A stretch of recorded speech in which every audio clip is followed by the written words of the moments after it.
राज्यातील शेतकऱ्यांच्या खात्यात उद्या 4,000 रुपये जमा होणार आहेत। पीएम किसान सन्मान आणि नमो शेतकरी महासन्मान निधीचे हे पैसे जमा होतील।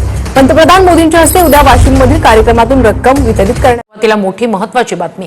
राज्य सरकारकडून शेतकऱ्यांना 31,628 कोटींच्या पॅकेजची घोषणा करण्यात आलेली आहे। मुख्यमंत्री फडणवीसांनी ही मोठी घोषणा केली। 3 हेक्टर पर्यंत शेतकऱ्यांना मदत केली जाणार आहे। राज्यातील शेतकरी बांधवांसाठी आनंदाची बातमी। बळीराजाच्या खात्यामध्ये आता येणार थेट पैसे। 8,700 कोटींची अखेर ऐतिहासिक मदत जाहीर। पीक विमा आणि नमो शेतकरी योजनेचे 4,000 रुपये दर हेक्टरी 20, 15 आणि 25,000 रुपये थेट शेतकऱ्यांच्या खात्यावरती। सरकारची ऐतिहासिक घोषणा। या घोषणेच्या नंतर पेरणीसाठी देखील सरकार करणार अल्पभूधारक शेतकऱ्यांना 10,000 रुपयांची मदत। महाराष्ट्रात सध्या अल निनोचं सावट असतानाच केंद्रीय मंत्रिमंडळाच्या बैठकीमध्ये हा निर्णय आला आणि शेतकऱ्यांच्या मदतीला धावलं सरकार। 10,000 रुपये प्रत्येकी शेतकऱ्यांना मिळणार। त्यासाठी तुम्हाला हे एक महत्त्वाचं काम करायचंय।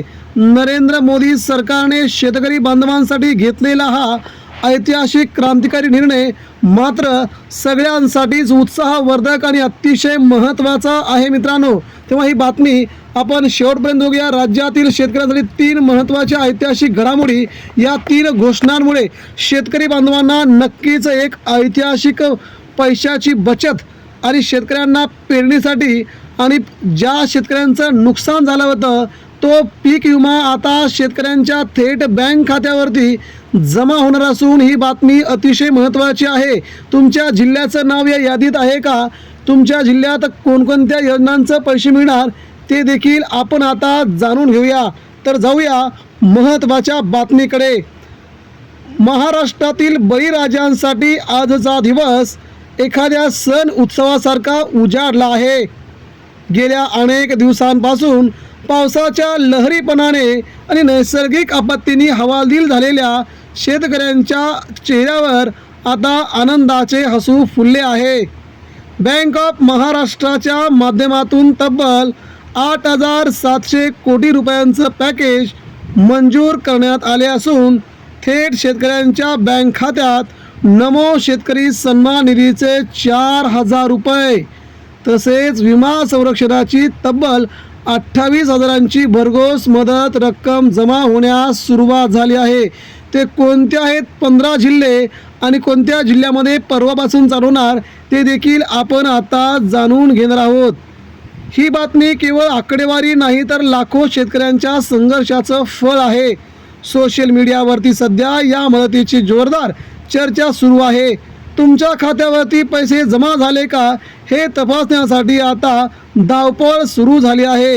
नेमके तुमच्या खात्यावरती एकूण किती येणार पैसे ते देखील आता आपण जाणून घेणार आहोत। एखाद्या शेतकऱ्यांचा विमा, त्यानंतर अनुदान, त्यानंतर पीएम किसानचे 4,000 रुपये आणि दुसरी महत्त्वाची बाब म्हणजे किती रुपये येणार खात्यावरती ते आता आपण सविस्तरपणे जाणून घेऊया। नरेंद्र मोदी सरकारने 8,700 कोटींचा महायज्ञ आता जारी केला आहे। या महायज्ञानुसार महाराष्ट्रामध्ये ही मदत प्रत्येक शेतकऱ्यांच्या खात्यावरती पोहोचण्यास सुरुवात झाली आहे। राज्य आणि केंद्र सरकारच्या संयुक्त प्रयत्नातून शेतकऱ्यांना दिलासा देण्यासाठी 8,700 कोटी रुपयांची तरतूद करण्यात आलेली आहे। ही तरतूद प्रत्येक जिल्ह्यांसाठी वेगवेगळी आहे। काही जिल्ह्यामध्ये शेतकरी खूप मोठ्या प्रमाणामध्ये संख्येमध्ये असून काही जिल्ह्यामध्ये शेतकरी संख्या अल्प आहे। त्यामुळे त्या जिल्ह्याला ती मदत कमी आली असून तुम्हाला तुमच्या खात्यावरती एकंदरीत किती मिळणार पैसे हे देखील आता आपण जाणून घेणार आहोत। राज्य आणि केंद्र सरकारच्या प्रयत्नातून शेतकऱ्यांना दिलासा देण्यासाठी 8,700 कोटी रुपयांची तरतूद करण्यात आली आहे। बँक ऑफ महाराष्ट्राने या मोहिमेमध्ये आघाडी घेतली असून ग्रामीण भागातील शाखांमध्ये आता शेतकऱ्यांची मोठी गर्दी दिसून येऊ लागली आहे। ही गर्दी अतिशय मोठी आहे। नमो सन्मान निधी 4,000 रुपये हे पैसे थेट DBTद्वारे शेतकऱ्यांच्या खात्यात जमा होत आहेत। पीक विमा 28,000 रुपये ज्या शेतकऱ्यांचे नुकसान झाले असून त्यांना विम्याची दर हेक्टरी 28,000ची रक्कम मिळण्यास सुरुवात झाली आहे।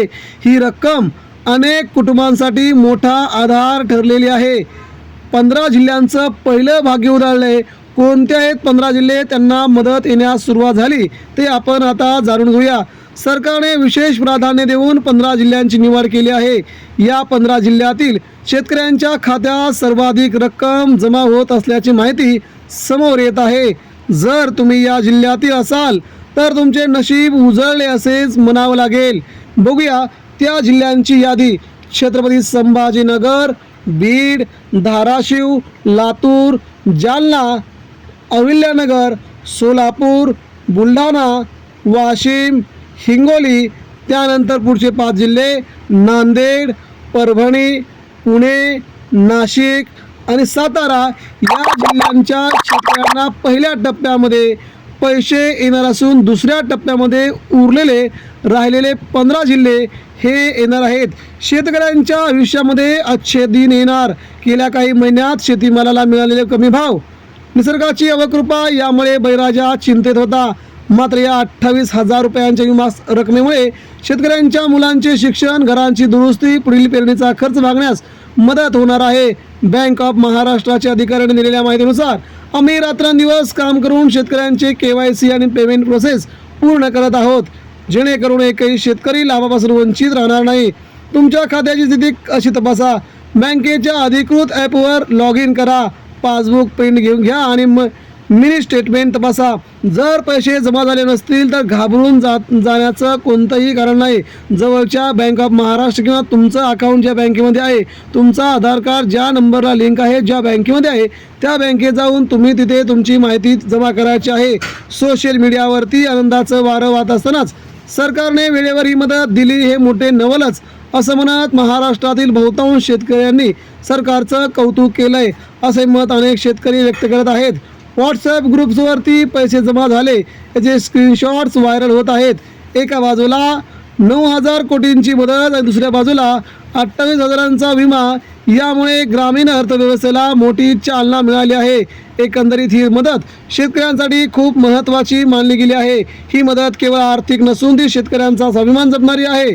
ज्या 15 जिल्ह्यांची यादी जाहीर झाली आहे तिथे आता दिवाळीसारखं वातावरण आहे. तुम्ही या यादीत आहात का? तुमच्या खात्यावर रक्कम जमा झाली का? आम्हाला कमेंटमध्ये नक्की कळवा. शेतकरी बांधवांनो, माहिती अचूक असावी म्हणून बँकेच्या अधिकृत सूचनेशिवाय कोणालाही तुमचे वैयक्तिक तपशील, आधार कार्ड देऊ नका. सावध राहा आणि सुरक्षित राहा. ही बातमी आपल्या शेतकरी मित्रांपर्यंत पोहोचवा, जेणेकरून कोणी या लाभापासून वंचित राहणार नाहीत. म्हणजेच महाराष्ट्रातील प्रत्येक शेतकऱ्यांपर्यंत ही माहिती पोहोचली पाहिजे, जेणेकरून आपल्या चॅनलचा उद्देश शेतकऱ्यांना माहीत होईल. तेव्हा शेतकरी बांधवांनो, आपण थांबतोय, नक्की चॅनलला सबस्क्राईब करा.